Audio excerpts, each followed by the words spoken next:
Besides being known by many other names, the Gospel of Luke is also known as the Gospel of Prayer. And the reason why it is known by this name is because Jesus is shown praying more often in Luke than in any other Gospel. In the Gospel text of today, the disciples realize that Jesus has gone away to a lonely place to pray.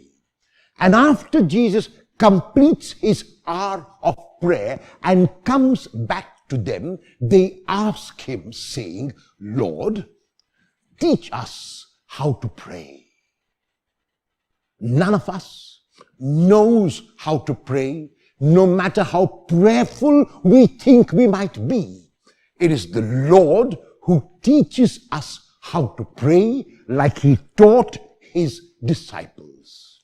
And so Jesus teaches this prayer, which we know by the name Our Father, which is also found in the Gospel of Matthew, chapter 6, verses 7 to 13, and is a longer prayer there. Luke's prayer is short and contains 4 petitions which we must constantly keep in our minds. The first petition in this prayer, which Jesus taught his disciples, is that everything must begin with God and not with myself.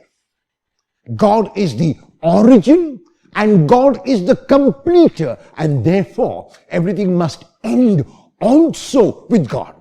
And so the first petition is to pray that God's kingdom of justice, of peace, of love, of freedom, of the fact that we might live in harmony becomes a reality. And so we ask that God's kingdom come and that God remain God, and that we recognize that God is God and not make things God. So we want God's name to be holy. We want God's name to be revered. We want God's name to be recognized as God. And we want his kingdom to come.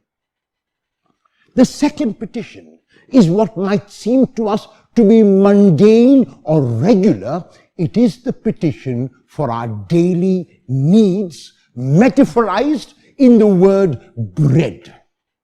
Jesus uses the word bread because bread was the staple food for people at his time. Bread is just a metaphor for our daily needs. So we turn to the Lord for bread, and Jesus knew very well that it was the baker and not God who provided the bread.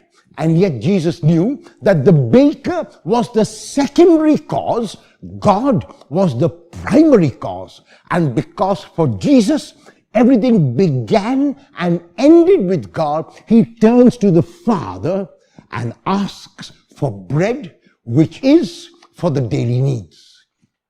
The third petition is a tremendously challenging petition, which many of us find difficult to do, and that is to forgive. Why do we find it difficult to forgive? Because we wrongly imagine that people have hurt us. If I do not allow a person to hurt me, the question of forgiveness doesn't arise. And so, even if for some reason I've allowed someone to hurt me, I forgive that person whom I think wrongly has hurt me. I let it go. I make sure that I don't hold resentment in my heart. I don't hold anger in my heart. Today, any doctor worth his or her salt will tell you that the larger majority of our ailments stem from the fact that we hold these negatives in our hearts. The negative of revenge, the negative of resentment, the negative of anger, the negative of bitterness, the negative of hating someone. Those negatives take such a hold of us that they affect the body. And that is why so many of our ailments are what we call psychosomatic.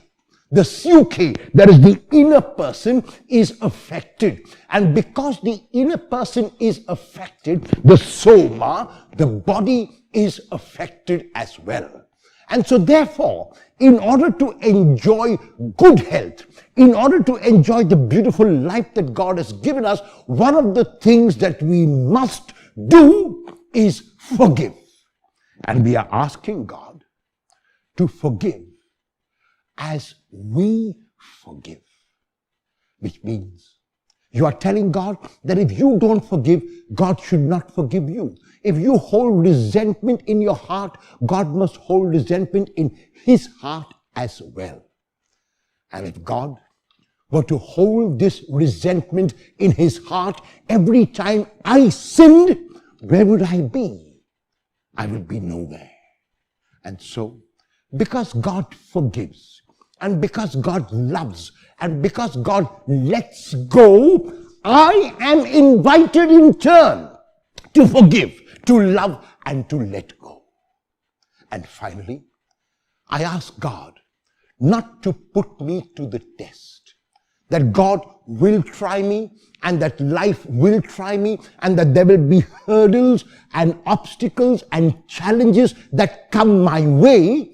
But I petition God. I ask God to give me the grace to face them with equanimity, to face them with a mind and a heart that is confident that God is by my side.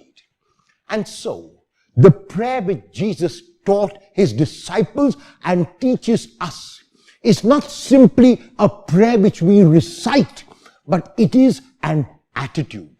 An attitude first, that I realize that everything begins with God and goes back to God, that God is the one who provides me everything I need, including forgiveness for my sins.